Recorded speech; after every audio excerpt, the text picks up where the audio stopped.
Estamos com o Horizonte Debate e hoje discutimos sobre a eleição presidencial na Venezuela e os efeitos na América Latina. Se você tem um jovem que vai fazer Enem no final do ano, chama ele para sair do quarto para vir assistir contigo na sala, porque isso aqui vai cair na prova. Doutor João, como fazer com que o exercício da democracia nos proteja de catástrofes como essa que a Venezuela está fazendo?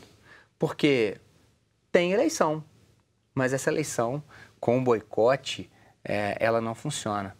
Eu estou pensando aqui agora na eleição do estado do Tocantins, que aconteceu agora na semana passada, com, se não me engano, quase a metade, 48% de votos brancos, nulos, abstenções. Como fazer, doutor João? É porque a gente acha que a democracia se resume a eleições. Sim. A democracia fundamentalmente o cumprimento da regra. Uhum. Quem entra na democracia entra para cumprir regras. Mas a ambição humana é muito grande. Quando assume um poder, os vocacionados para o autoritarismo, eles começam a infringir tudo quanto é regra para impor o poder pessoal. Uhum. Agora, com relação a essa eleição agora no estado de Tocantins, é uma falta de consciência política do Tribunal Superior Eleitoral. Uhum. Porque, veja bem, era muito mais simples, e isso está na Constituição, é que se nós temos uma eleição daqui a 6 meses, essa eleição podia ser feita pela via indireta. Isso é um custo muito caro. E o eleitor se sente desprestigiado. Vou ter eleição este mês, daqui a 3 meses, outro, e depois, para que eu vou lá? É isso que vocês acham que acontece na Venezuela hoje? Voto em um processo que não é legítimo. Há uma descrença pessoal.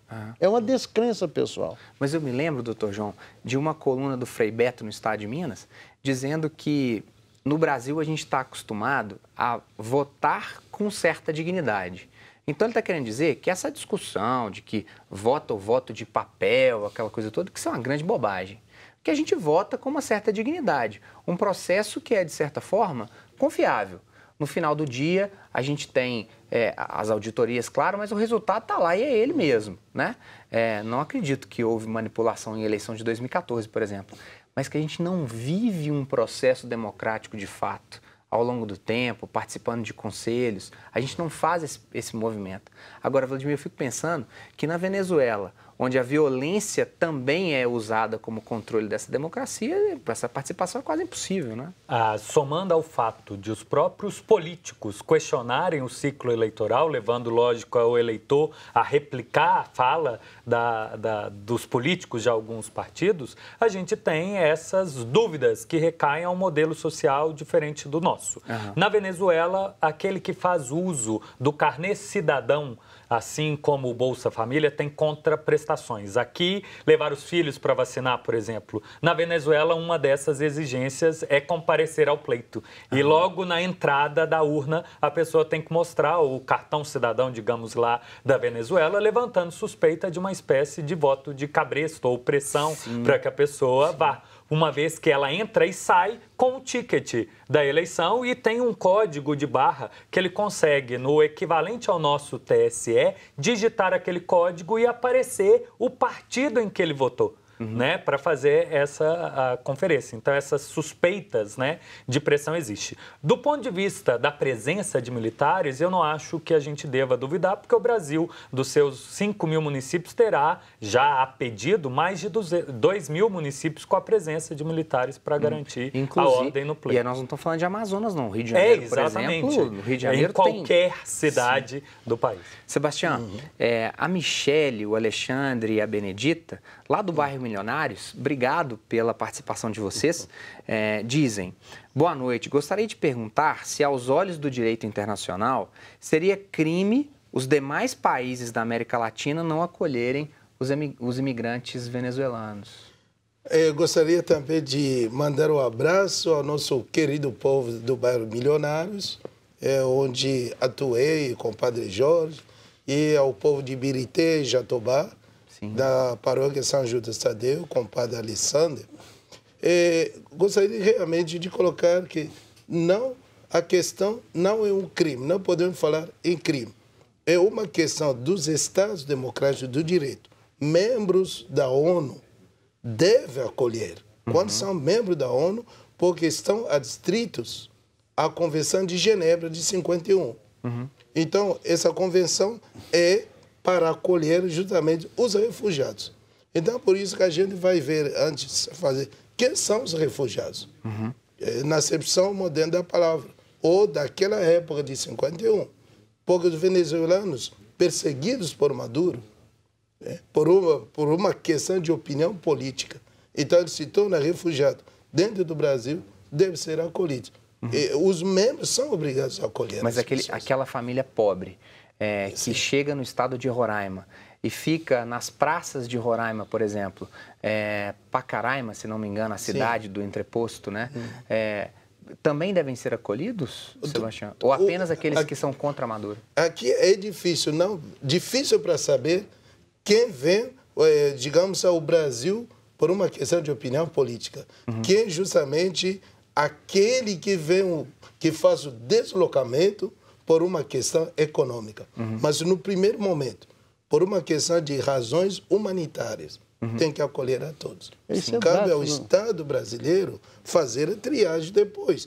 Mas, enquanto estiver no território nacional, tendo em vista também a situação calamitosa da Venezuela, eles merecem a nossa acolhida, o nosso respeito e, ao mesmo tempo, o Estado nem pode deixá-lo numa praça. Doutor João. Porque o fundamento para a existência de uma organização internacional das nações se funda basicamente na solidariedade humana. Isso aqui é um dado importante. O discurso do presidente Barack Obama, no final, é exatamente a solidariedade humana. Como é que o sujeito está passando fome numa situação dessa? Um dever nosso, né? Mais do que o dever do Estado brasileiro, é da nação, nós, como gente. Até porque as estatísticas mostram que acho que 70%, 80% dos brasileiros são cristãos. Que cristianismo é esse? Que defesa dos ideais de Cristo? E olha que eu não sou religioso. Que defesa dos ideais de Cristo se nós deixamos pessoas ao relento aí? Agora, doutor João, Sebastião, Vladimir, acredito que até no convívio pessoal de vocês, quantas não são as pessoas que abertamente se posicionam contra esse tipo de coisa? Eu não estou nem falando aqui agora do cidadão alemão que hoje quer proteger o seu welfare state da chegada de imigrantes sírios, por exemplo. Mas a gente não consegue... É muito estranho no caso do Brasil, em que menos de 0,3% das pessoas que habitam esse país são de primeira geração nascida em outro país. Mas existe essa sensação, o chamado xenofobismo ou o medo do estrangeiro, imbuído na cultura do chamado Ocidente. É da essência da modernidade, de alguma forma, empurrar as dificuldades para o outro e não assumir todo este dever de acolhida, de compreender a dificuldade do outro. O imigrante que o senhor assiste, ele conta isso, não conta? Justamente. Do olhar de estranheza do Belo Horizontino, por que não? Jair, há uma coisa, como o professor falou também, para a gente ressaltar, porque o Brasil é um país de muitas pessoas que vieram também de outros países. Pessoas vieram da Europa, foram acolhidas aqui. Antes de se tornar brasileiros, os antepassados deles vieram da Europa, alguns vieram da África. Então, formamos esse Brasil. Então, é um país, já podemos lembrar, para nós religiosos, de dizer como Deus chama atenção a Israel. Lembra-se que já foste estrangeiro, já foste escravo.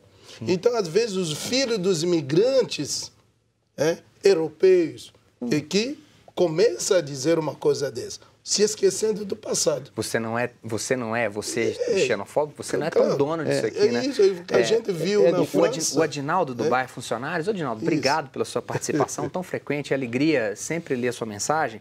Como fazer uma leitura não contaminada sobre o fenômeno da Venezuela e ajudar nossos amigos, acredito que os venezuelanos, nesse caminho?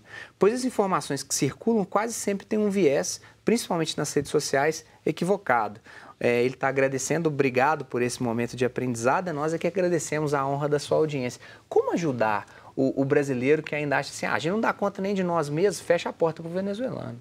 A compreensão de que primeiro a gente tem que ouvir o próprio venezuelano. Existem aqueles perseguidos que querem ter no Brasil uma acolhida contínua até sentir a Venezuela estar tranquila para voltar lá, e ouvir os outros que estão aqui por necessidade econômica e não querem aqui permanecer, querem, pelo contrário, ter alguma dignidade de poder voltar à Venezuela e ajudar os que lá ficaram. Então, a nossa responsabilidade é de propagar as notícias que se encontram, em especial, da voz dos próprios venezuelanos, em vez de confiar apenas na informação indireta. Sim. No terceiro bloco eu quero voltar e a gente dá uma pincelada em 30 anos de história econômica da Venezuela.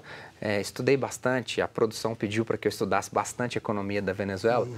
Quantos não são os planos econômicos desastrosos na Venezuela? Sebastião, me lembra um outro país latino-americano, de língua portuguesa, inclusive. Vamos para um breve intervalo, até daqui a pouco.